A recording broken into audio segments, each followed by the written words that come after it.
Thiruvananthapuram mayor കസേര. ഇന്ന് കേരളം മുഴുവൻ ഏറ്റവും കൂടുതൽ ചർച്ചയായിരിക്കുന്ന വിഷയം ഇതാണ്. എന്തുകൊണ്ട് വി ആ ചിത്രത്തിലേക്ക് കടന്നു വന്നു എന്നത് അധികം ആരും ചർച്ചയാക്കിയിട്ടില്ലാതാണ്. എന്താണ് ഇവിടെ അദ്ദേഹത്തെ വ്യത്യസ്തനാക്കിയത്? നമുക്ക് പരിശോധിക്കാം. അതെ, ഇന്ന് നമ്മൾ സംസാരിക്കുന്നത് കേരള രാഷ്ട്രീയത്തിന്റെ ചരിത്രത്തെ മുമ്പെന്നും പിമ്പെന്നും രണ്ടായി വിഭജിക്കുന്ന ഒരു മഹാസംഭവത്തെ കുറിച്ചാണ്. അറബിക്കടലിന്റെ തീരത്ത് പത്മനാഭന്റെ മണ്ണിൽ പതിറ്റാണ്ടുകളായി ചുവപ്പുകോട്ടയെന്നും രാഷ്ട്രീയ പരീക്ഷണശാലയെന്നും വിളിക്കപ്പെട്ട തിരുവനന്തപുരം കോർപ്പറേഷന്റെ മുകളിൽ ഇന്നൊരു പുതിയ സൂര്യൻ ഉദിച്ചിരിക്കുന്നു. അതെ, തിരുവനന്തപുരം കോർപ്പറേഷൻ ഭരണം ചരിത്രത്തിൽ ആദ്യമായി ഭാരതീയ ജനതാ പാർട്ടി പിടിച്ചെടുത്തിരിക്കുകയാണ്. പക്ഷെ ഈ വിജയത്തെക്കാൾ ഇന്ന് കേരളം ചർച്ച ചെയ്യുന്നത് മറ്റൊന്നാണ്. അതായത് ഈ ചരിത്ര നഗരത്തിന്റെ അമരക്കാരനെ കുറിച്ച്. മുൻ DGP ആർ ശ്രീലേഖയുടെ പേര് അന്തരീക്ഷത്തിൽ സജീവമായിരുന്നു. മാധ്യമങ്ങൾ പ്രവചിച്ചതും അവരെ തന്നെ. എന്നാൽ എല്ലാ പ്രവചനങ്ങളെയും കാറ്റിൽ പറത്തിക്കൊണ്ട് BJPയുടെയും RSSന്റെയും ചാണക്യ തന്ത്രങ്ങൾ പുറത്തു വന്നു. സമരഭൂമികളിൽ നിന്നും കരുത്താർജിച്ച രാഷ്ട്രീയ തന്ത്രജ്ഞതയുടെ പര്യായമായ VV രാജേഷിനെ മേയർ സ്ഥാനത്തേക്ക് നിയോഗിച്ചുകൊണ്ട് BJP എറിഞ്ഞത് ഒരൊറ്റ കരുനീക്കമല്ല, വരാനിരിക്കുന്ന നിയമസഭാ തെരഞ്ഞെടുപ്പിലേക്കുള്ള വലിയൊരു അജണ്ട കൂടിയാണ്. എന്തുകൊണ്ട് VV രാജേഷ്? എന്തുകൊണ്ട് ആർ ശ്രീലേഖയെ മാറ്റി നിർത്തി? സഭയ്ക്കകത്ത് ഇടതുവലത് മുന്നണികളുടെ അധികായന്മാരെ വിറപ്പിക്കാൻ രാജേഷിനെ പോലെ ഒരു പൊളിറ്റിക്കൽ ഫൈറ്റർ തന്നെ വേണമെന്ന് RSS ചാഠ്യം പിടിച്ചത് എന്തുകൊണ്ടാണ്? കൂടാതെ തിരുവനന്തപുരത്തിന്റെ ഡെപ്യൂട്ടി മേയറായി അപ്രതീക്ഷിതമായി കടന്നുവന്ന GS ആശാനാഥ് എന്ന യുവ നേതാവ് ആരാണ്? ഒരു രാഷ്ട്രീയ ത്രില്ലർ സിനിമയെ വെല്ലുന്ന ഒരു നീക്കങ്ങളുടെ പിന്നാമ്പുറം നമ്മൾ ഇന്ന് പരിശോധിക്കുകയാണ്. കേരളം ഇതുവരെ കാണാത്ത വികസന മോഡൽ തിരുവനന്തപുരത്ത് നടപ്പിലാക്കാൻ പോകുന്ന ഈ മാസ്റ്റർ പ്ലാൻ നിങ്ങൾ പൂർണ്ണമായും അറിഞ്ഞിരിക്കണം. വീഡിയോ ഒട്ടും സ്കിപ്പ് ചെയ്യാതെ അവസാനം വരെ കാണുക. കാരണം ഇത് തിരുവനന്തപുരത്തിന് മാത്രമല്ല, കേരള രാഷ്ട്രീയത്തിന്റെ തന്നെ ഭാവി രാഷ്ട്രീയത്തിന്റെ ബ്ലൂ പ്രിന്റ് ആണ്. തിരുവനന്തപുരം കോർപ്പറേഷനിൽ കേവല ഭൂരിപക്ഷം BJP ഉറപ്പിച്ച നിമിഷം മുതൽ മാധ്യമങ്ങളിൽ ഉയർന്നു കേട്ട പേര് ആർ ശ്രീലേഖയുടേതാണ്. കേരളത്തിലെ ആദ്യ വനിതാ IPS ഓഫീസർ എന്ന നിലയിലും ജനങ്ങൾക്കിടയിൽ അവർക്കുള്ള ബഹുമാനവും BJPക്ക് വലിയ മുതൽക്കൂട്ടാകുമെന്ന് പലരും കരുതി. എന്നാൽ രാഷ്ട്രീയത്തിന്റെ അന്തർധാരകൾ തികച്ചും വ്യത്യസ്തമായിരുന്നു. ഒന്ന്, RSSന്റെ കണിശമായ ഇടപെടലാണ്. കോർപ്പറേഷൻ ഭരണസമിതി എന്നത് വെറും ഒരു അഡ്മിനിസ്ട്രേറ്റീവ് യൂണിയൻ അല്ല. അവിടെ ഭരണപക്ഷത്തെ വരിഞ്ഞു മുറുക്കാൻ സന്നദ്ധരായ CPMന്റെയും കോൺഗ്രസിന്റെയും പ്രതിപക്ഷ നേതാക്കളുണ്ട്. ചർച്ചകളിലും വാദപ്രതിവാദങ്ങളിലും രാഷ്ട്രീയമായി തിരിച്ചടികൾ നൽകാൻ ഭരണപരിചയത്തെക്കാൾ ഉപരി രാഷ്ട്രീയ തന്ത്രജ്ഞത അനിവാര്യമാണ്. ഒരു ബ്യൂറോക്രാറ്റിന് സഭയ്ക്കകത്തെ രാഷ്ട്രീയ കോലാഹലങ്ങളെ നേരിടുന്നതിൽ പരിമിതികൾ ഉണ്ടായേക്കാം. ഇവിടെയാണ് VV രാജേഷ് എന്ന സീസൺഡ് പൊളിറ്റീഷ്യൻ അനിവാര്യനാണെന്ന് RSS വിലയിരുത്തിയത്. പാർട്ടിക്കുള്ളിലെ ചർച്ചകൾ, അതായത് ശ്രീലേഖയുടെ പേര് വന്നപ്പോ പാർട്ടിക്കുള്ളിലെ ഒരു വിഭാഗം വിയോജിപ്പ് പ്രകടിപ്പിച്ചിരുന്നു. വർഷങ്ങളായി കൊടിയും പിടിച്ച് തെരുവിൽ തല്ലുവാങ്ങിയ പ്രവർത്തകർക്ക് ഒരു രാഷ്ട്രീയ നേതാവ് തന്നെ തലപ്പത്ത് വരുന്നത് നൽകുന്ന ആവേശം വലുതായിരിക്കുമെന്നാണ് ഒരു വിഭാഗം പറഞ്ഞത്. രാജേഷിനെ മേയറാക്കുന്നതിലൂടെ പാർട്ടി സംവിധാനത്തെ കൂടുതൽ ശക്തിപ്പെടുത്താൻ സാധിക്കുമെന്നും കേന്ദ്ര നേതൃത്വവും ഉറപ്പിച്ചു.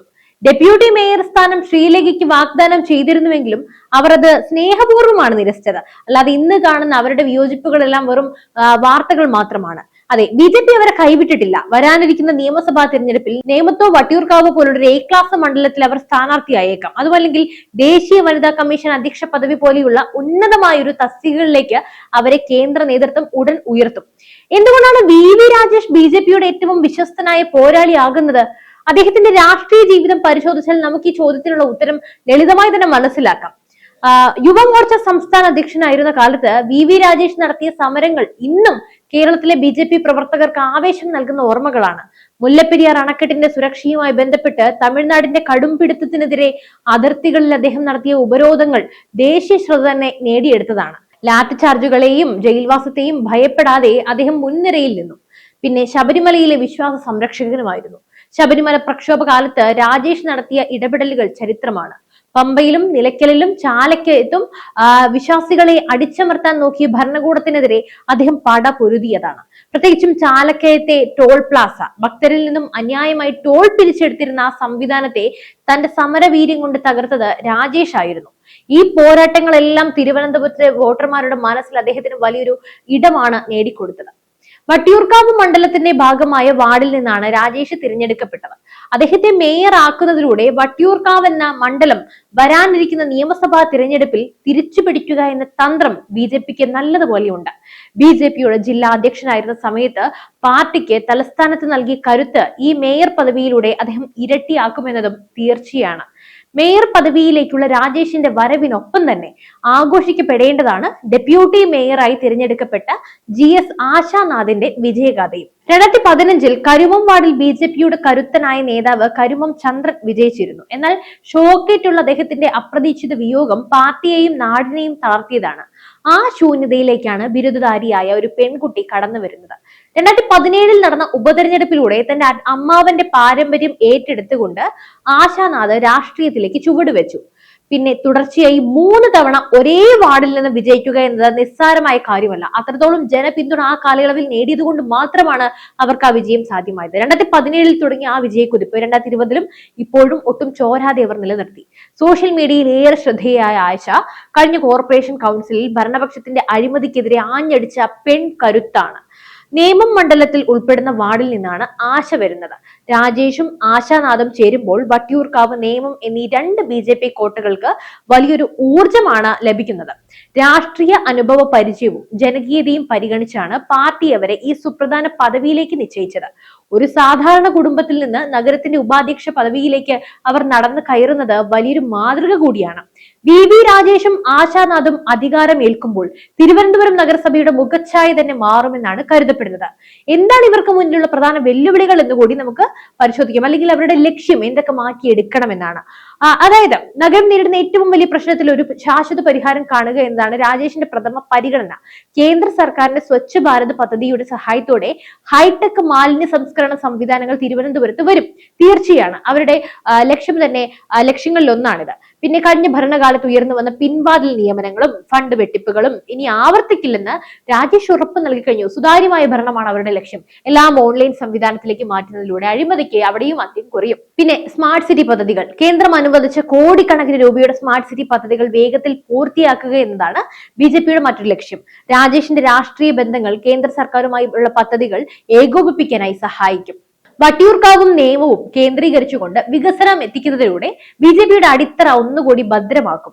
വരാനിരിക്കുന്ന അസംബ്ലി തെരഞ്ഞെടുപ്പിൽ തിരുവനന്തപുരം ജില്ലയിലെ 5 മണ്ഡലങ്ങളെങ്കിലും പിടിച്ചെടുക്കുക എന്ന ദീർഘകാല ലക്ഷ്യമാണ് ഇതിന് പിന്നിലുള്ളത്.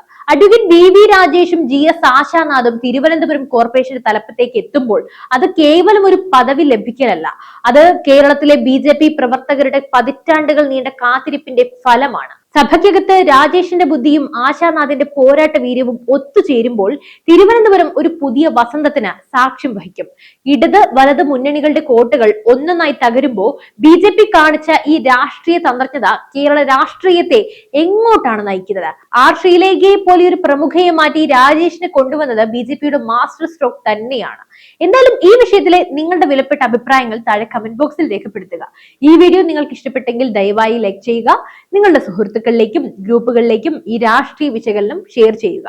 BJPയുടെ ഭരണകാലത്തെ വികസനങ്ങളെക്കുറിച്ചും വരാനിരിക്കുന്ന രാഷ്ട്രീയ മാറ്റങ്ങളെക്കുറിച്ചും കൂടുതൽ അറിയാനായി ഈ ചാനൽ ഇപ്പോൾ തന്നെ സബ്സ്ക്രൈബ് ചെയ്യൂ. മറ്റൊരു വിഷയവുമായി വീണ്ടും എത്തും വരെ നന്ദി.